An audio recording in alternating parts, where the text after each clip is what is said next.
بسم الله الرحمن الرحيم. هذا هدى والذين كفروا بآيات ربهم لهم عذاب من رجز أليم. ബിസ്മില്ലാഹിർ റഹ്മാനിർ റഹീം. അൽഹംദുലില്ലാഹി റബ്ബിൽ ആലമീൻ. വസ്സലാത്തു വസ്സലാമു അലാ റസൂലിഹിൽ അമീൻ വഅലാ ആലിഹി വസഹ്ബിഹി അജ്മഈൻ. ഏറ്റവും ബഹുമാന്യരായ സഹോദരങ്ങളെ, രക്ഷിതാക്കളെ, അസ്സലാമു അലൈക്കും വറഹ്മത്തുള്ളാഹി വബറകാത്ത്. സൂറത്തുൽ ജാസിയയിലെ 11-ാമത്തെ സൂക്തമാണ് നാം ഇന്ന് ചർച്ച ചെയ്യുന്നത്. ഹാദാ ഹുദ, ഇത് സന്മാർഗമാണ്. പല്ലദീന കഫറു, നിഷേധിച്ചവർ, ബി ആയാത്തി, ദൃഷ്ടാന്തങ്ങളെ, റബ്ബിഹിം, അവരുടെ നാഥൻ്റെ, ലഹും, അവർക്കുണ്ട്, അദാബുൻ, ശിക്ഷ, മിർ റിജിസിൻ, യാതനയിൽ നിന്നുള്ള, അലീം, വേദനിപ്പിക്കുന്ന. ഇത് ഈ ഖുർആൻ സന്മാർഗമാണ്. അള്ളാഹുവിൻ്റെ ആയത്തുകളെ നിഷേധിച്ചവർക്ക് അങ്ങേയറ്റം ഹീനമായ ശിക്ഷയുണ്ട്. അള്ളാഹുവിൻ്റെ ആയത്തുകളെക്കുറിച്ച് എത്ര വ്യാജ വർത്തമാനങ്ങൾ പറഞ്ഞാലും, തങ്ങളുടെ തിന്മയിൽ പാറ പോലെ ഉറച്ചു നിന്നാലും, അള്ളാഹുവിൻ്റെ ആയത്തുകളെ എത്ര പരിഹസിച്ചാലും ഒരു കുഴപ്പവുമില്ല. തങ്ങളുടെ വലിയുകൾ, ദേവീദേവന്മാർ, ആചാര്യന്മാർ, ദൈവത്തിൻ്റെ ഇടയിലെ മധ്യവർത്തികൾ, അല്ലെങ്കിൽ അള്ളാഹുവെ മാനിക്കാതെ തങ്ങളുടെ നേതാക്കന്മാരും നായകരും യജമാനന്മാരും ഭരണാധികാരികളുമൊക്കെയായി സ്വീകരിച്ച ആളുകൾ, ഇത്തരത്തിൽപ്പെട്ട വലിയുകൾ തങ്ങളെ രക്ഷിക്കും എന്നാണ് അവരുടെ വിചാരം. തങ്ങൾ എന്ത് ചെയ്താലും ഈ ഇടയാളന്മാർ തങ്ങളെ രക്ഷപ്പെടുത്തുമെന്ന വിശ്വാസമാണ് മുശ്രിക്കുകൾക്ക് ഉണ്ടായിരുന്നത്. അള്ളാഹുവിൻ്റെ തൃപ്തി നോക്കാതെ തങ്ങളുടെ വലിയകളായി കണ്ടിരുന്ന നേതാക്കന്മാരെ തൃപ്തിപ്പെടുത്താൻ വേണ്ടി കണ്ണടച്ച് അവരെ അനുസരിക്കുകയും അവരുടെ എല്ലാ ചെയ്തികളും ശരിയാണെന്ന് പറയുകയും അവരെ പൂർണ്ണമായും പിന്തുണക്കുകയും ചെയ്തിരുന്നു ഈ നിഷേധികൾ. എന്നാൽ അവരൊന്നും ഈ നിഷേധികളുടെ രക്ഷക്കെത്തില്ല എന്നും നരകത്തിൻ്റെ ഭീകരമായ ശിക്ഷ വരാനുണ്ട് എന്നുമാണ് മുൻ സൂക്തങ്ങളിൽ പറഞ്ഞത്. ഇവിടെ ഈ 11-ാം സൂക്തത്തിൽ നരകത്തിൻ്റെ ശിക്ഷയിൽ നിന്നും അവരെ രക്ഷിക്കുന്ന ഏക വഴിയെക്കുറിച്ചാണ് പറയുന്നത്. ഹാദാ ഹുദ, ഇതാണ് സന്മാർഗം. മനുഷ്യ ജീവിതത്തിന് ആവശ്യമായ എല്ലാം ഭൂമിയിൽ സംവിധാനിച്ച പരമകാരുണ്യവാനാണ് അള്ളാഹു. ആ അള്ളാഹു മനുഷ്യന് ആവശ്യമായ നേർവഴിയും ഹുദയും കാണിച്ചു കൊടുത്തു. വഴിയറിയാതെ പ്രയാസപ്പെടാതിരിക്കാൻ, തെറ്റായ വഴിയിലൂടെ സഞ്ചരിച്ച് അന്ത്യം മോശമാവാതിരിക്കാൻ ഏറ്റവും ശരിയായ വഴി അള്ളാഹു കാണിച്ചു. ആ വഴിയിൽ അവർക്ക് മുന്നോട്ട് പോകാൻ സന്മാർഗത്തിൻ്റെ വിശദാംശങ്ങളുള്ള ഗ്രന്ഥം നൽകി. 114 സൂറത്തുകളിൽ, 30 ജുസുകളിൽ, 6000-ലേറെ ആയത്തുകളിൽ നമ്മുടെ മുന്നിലുള്ള ഖുർആൻ അതാണ് ഈ സൂക്തത്തിൽ പറയുന്ന ഹുദ. ട്രാഫിക് സിഗ്നൽ കണ്ടിട്ടില്ലേ? അവിടെ പച്ച ലൈറ്റ് ഉണ്ടാവും, മുന്നോട്ട് പോവുക. ചുവപ്പ് ലൈറ്റ് ഉണ്ടാവും, നിൽക്കുക. മഞ്ഞ ലൈറ്റ് ഉണ്ടാവും, ജാഗ്രത ആവുക. ജീവിത വഴിയിലെ ഈ ലൈറ്റുകൾ ഖുർആനിലുണ്ട്.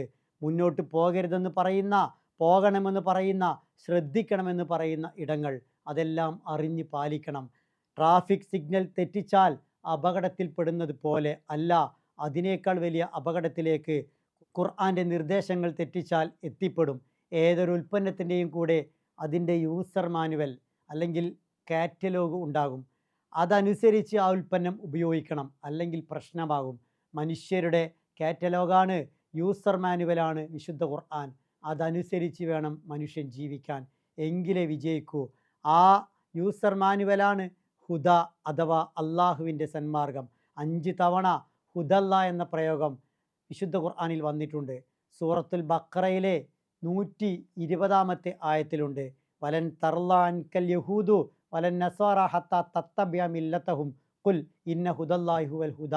സൂറത്തു ആലി ഇമ്രാനിലെ 73-ാമത്തെ ആയത്തിലുണ്ട്. വലാ തുഅ്മിനു ഇല്ലാ ലിമൻ തബിയ ദീനക്കും ഖുൽ ഇന്ന ഹുദല്ലാഹി ഹുവൽ ഹുദ.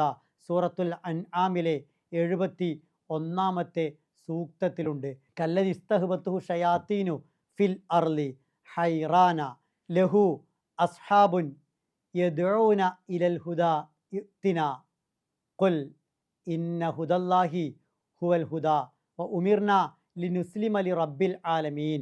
സൂറത്തുൽ അൻആമിലെ തന്നെ 88-ാമത്തെ ആയത്തിൽ ദാലിക ഹുദല്ല എന്ന് പ്രയോഗിച്ചിരിക്കുന്നു. സൂറത്തു സുമറിലെ 23-ാമത്തെ ആയത്തിലും അല്ലാഹു സുബ്ഹാനഹു വ തആല ദാലിക ഹുദല്ല എന്ന് പ്രയോഗിച്ചിട്ടുണ്ട്.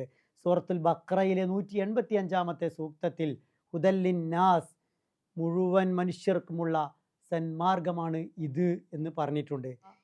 ഈ ഹുദ ഏറ്റവും ശരിയായതിലേക്ക് മാത്രം നയിക്കുന്നതാണ്. ഇന്ന ഹാദൽ ഖുർആൻ യഹ്ദി ലില്ലത്തി ഹി അഖ്വം. ഖുർആൻ അഖ്വമിലേക്ക്, ഏറ്റവും ശരിയായതിലേക്ക് നയിക്കുന്ന ഗ്രന്ഥമാണ്. അതിനെ പിൻപറ്റണം. അത് മാത്രമാണ് രക്ഷാമാർഗം. സത്യം മനസ്സിലാക്കാൻ എല്ലാ തരത്തിലുമുള്ള ഉദാഹരണങ്ങൾ ഈ ഖുർആനിലുണ്ട്. വലഖദ് ലറബ്നാ ലിന്നാസി ഫി ഹാദൽ ഖുർആനി മിൻ കുല്ലി മസൽ ലഅല്ലഹും യതദക്കറൂൻ. സത്യം മനസ്സിലാക്കാൻ ഖുർആൻ ഉപയോഗിക്കണം. ചിന്തയെ താഴിട്ട് പൂട്ടരുത്. അഫലാ യതദബ്ബറൂനൽ ഖുർആൻ അം അലാ ഖുലൂബിൻ അഖ്ഫാലുഹ. അവരെന്തേ ഖുർആനെക്കുറിച്ച് ചിന്തിക്കാത്തത്? അവരുടെ ഹൃദയത്തിൽ പൂട്ടുണ്ടോ എന്ന് ഖുർആൻ ചോദിക്കുന്നുണ്ട്. ലളിതമായാണ്, മനസ്സിലാക്കാൻ പറ്റുന്ന രൂപത്തിലാണ്, ചിന്തിച്ചറിയാൻ ഏറ്റവും ഉതകുന്ന രൂപത്തിലാണ് ഈ ഖുർആൻ അവതരിപ്പിച്ചത്. ആരുണ്ട് ചിന്തിക്കാൻ, ആരുണ്ട് മനസ്സിലാക്കാൻ എന്ന് ഒരൊറ്റ അധ്യായത്തിൽ സൂറത്തുൽ ഖമറിൽ 17, 22, 32, 40 സൂക്തങ്ങളിൽ ഒറ്റ വാക്കിൽ പോലും വ്യത്യാസമില്ലാതെ അള്ളാഹു ചോദിക്കുന്നുണ്ട്. വലഖദ് യസ്സർനൽ ഖുർആന ലിദ്ദിക്ർ ഫഹൽ മിൻ മുദ്ദക്കിർ. ഈ ഖുർആനെ ചിന്തിച്ച് മനസ്സിലാക്കാൻ നാം എളുപ്പമാക്കി തന്നു. ആരെങ്കിലും ചിന്തിക്കുന്നുണ്ടോ? ശരിയായ ഉത്തരം തേടുന്ന ചോദ്യമാണ് ഈ ചോദ്യം. ഞാനുണ്ട് ചിന്തിക്കാൻ, ഞാനുണ്ട് ഉൾക്കൊള്ളാൻ, ഞാനുണ്ട് ഖുർആൻ പഠിക്കാൻ എന്ന് ഓരോരുത്തർക്കും പറയാൻ കഴിയണം. കാരണം നമ്മുടെ ഏക രക്ഷാവഴി ഖുർആനാണ്.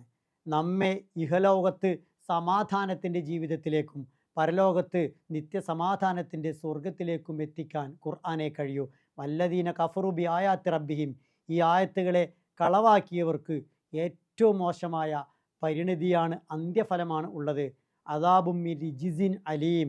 അദാബ്, റിജിസ് എന്ന 2 പ്രയോഗങ്ങളിലൂടെ അവർക്കുള്ള ശിക്ഷയുടെ ഭീകരതയെ അള്ളാഹു തുറന്നു കാണിക്കുന്നു. ലഹും അദാബുൻ മിൻ റിജിസിൻ അലീം.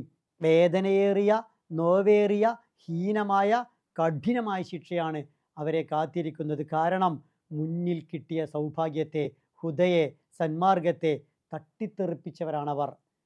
അവർ എല്ലാ നിലക്കും ശിക്ഷക്ക് അർഹരാണ്. വിശുദ്ധ ഖുർആനിൽ പലയിടങ്ങളിൽ ഈ ഹുദയെ, ഖുർആനെ തട്ടിത്തെറിച്ചവർക്ക് ശിക്ഷയുണ്ട് എന്ന് പറയുന്നുണ്ട്. സൂറത്തു ആലി ഇമ്രാനിൽ അള്ളാഹു പറയുന്നു, അൻസലൽ ഫുർഖാൻ ഇന്നല്ലദീന കഫറു ബി ആയാത്തില്ലാ ലഹും അദാബുൻ ഷദീദ്. അള്ളാഹു ഫുർഖാനെ ഇറക്കി. ഇത് നിഷേധിക്കുന്നവർക്ക് കഠിനമായ ശിക്ഷയുണ്ട്. സൂറത്തുൻ നിസായിലെ 56-ാമത്തെ സൂക്തത്തിൽ ഇന്നല്ലദീന കഫറു ബി ആയാത്തിന, നമ്മുടെ ആയത്തുകളെ നിഷേധിച്ച് കളഞ്ഞവർ, സൗഫ നുസ്ലിഹിം നാറാ, അവർക്ക് നാം നരകത്തിൽ കത്തിയെരിയുന്ന ശിക്ഷ നൽകും എന്ന് ഖുർആൻ പറയുന്നുണ്ട്. തുടർന്ന് അതേ സൂക്തത്തിൽ അള്ളാഹു പറയുന്നത്, കുല്ലമാ നളിജത്ത് ജുലൂദുഹും ബദ്ദൽനാഹും ജുലൂദൻ ഗൈറഹാ ലിയദൂഖുൽ അദാബ്. സൂറത്തുൽ ബലദിലെ 19-ാമത്തെയും 20-ാമത്തെയും ആയത്തിൽ വല്ലദീന കഫറു ബി ആയാത്തിന ഹും അസ്ഹാബുൽ മശ്അമ അലൈഹിം നാറു മുസദ. നമ്മുടെ ആയത്തുകളെ നിഷേധിച്ചവർ ഇടതുപക്ഷക്കാരാണ്, ദൗർഭാഗ്യവാന്മാരാണ്. അവരുടെ മേൽ അടച്ചു വെച്ച നരകമുണ്ട് എന്ന് പറയുന്നുണ്ട്. അള്ളാഹുവിൻ്റെ ആയത്തുകൾക്ക് നേരെ കണ്ണടച്ചവരാണവർ, കാതടച്ചവരാണവർ. അവർക്ക് ഏറ്റവും അർഹിച്ചത് നരകം തന്നെയാണ്, അടച്ച നരകമാണ്. അവിടെ എത്തിയിട്ട് രക്ഷാമാർഗമില്ല. അവിടെ എത്താതിരിക്കാൻ ഈ ഭൂമിയിൽ പരിശ്രമിക്കുക മാത്രമാണ് വഴി. ആ വഴിയാണ് ഈ ഹുദ, അള്ളാഹുവിൻ്റെ സന്മാർഗമാകുന്ന വിശുദ്ധ ഖുർആൻ. അതിനു നേരെ ഹൃദയം അടച്ചു പൂട്ടാതെ തുറന്നു വെക്കണം. അതിലെ നിർദ്ദേശങ്ങൾ പാലിക്കണം. അതിലെ ആയത്തുകളെക്കുറിച്ച് ചിന്തിക്കണം. ആ ചിന്തയിലൂടെ അള്ളാഹുവെ കണ്ടെത്തണം. അങ്ങനെ കണ്ടെത്തി അള്ളാഹുവിൻ്റെ ആയത്തുകളിലൂടെ സ്വന്തം ജീവിതത്തെ മുന്നോട്ട് കൊണ്ടുപോവുകയും അതുവഴി ഇഹപര ക്ഷേമവും വിജയവും ഉറപ്പിക്കുകയും വേണം. അതാണ് ഈ സൂക്തത്തിൽ അള്ളാഹു പറയുന്ന ഹാദാ ഹുദ, സന്മാർഗം അഥവാ വിശുദ്ധ വേദഗ്രന്ഥം. ഈ വിശുദ്ധ ഖുർആനെ എല്ലാ അർത്ഥത്തിലും പഠിക്കാനും ഉൾക്കൊള്ളാനും പ്രചരിപ്പിക്കാനും എല്ലാം നമുക്ക് ബാധ്യതയുണ്ട്. ആ ബാധ്യത പൂർണ്ണമായ അർത്ഥത്തിൽ ആയുസ്സിലുടനീളം നിർവഹിക്കണം. ഏതെങ്കിലും പ്രത്യേക മാസത്തിലോ സമയത്തോ അല്ല. വിശുദ്ധ ഖുർആൻ്റെ വാർഷിക മാസം എന്ന നിലക്ക് റമദാനിൽ അതിന് കുറച്ച് വേഗത കൂടും, അധികം സമയം ചെലവഴിക്കും എന്നത് ഉറപ്പാണ്. പക്ഷേ മറ്റു മാസങ്ങളിലും ഈ വേദഗ്രന്ഥത്തിൽ നിന്നും ഹുദ നമ്മൾ ഉൾക്കൊള്ളണം. വിശുദ്ധ ഖുർആനെ പൂർണ്ണമായും അറിയാനും അതിൻ്റെ ആശയതലങ്ങളിലൂടെ സഞ്ചരിക്കാനും സമയം കണ്ടെത്തണം. അതേ നമ്മുടെ രക്ഷക്കെത്തുകയുള്ളൂ. അള്ളാഹു സുബ്ഹാനഹു വ തആല എല്ലാ അർത്ഥത്തിലും നമ്മെ അനുഗ്രഹിക്കുമാറാവട്ടെ.